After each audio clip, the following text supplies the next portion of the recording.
तुम्हाला सांगते, दर्शन 10वीत मिळालेलं दर्शन अजूनही माझ्या बायबलमध्ये लिहून ठेवलेलं. माझा फोकस काय? तेच.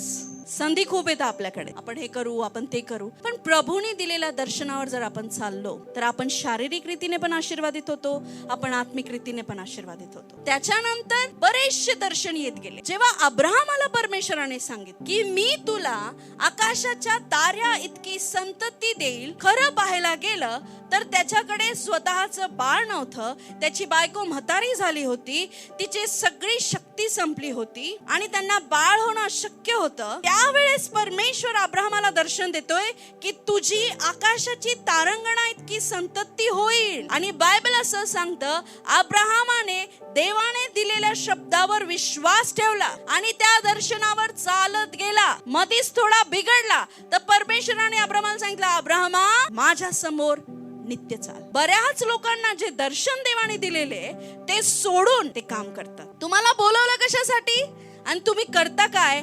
तुम्ही कधी सक्सेस नाही होऊ शकत त्याच्यात.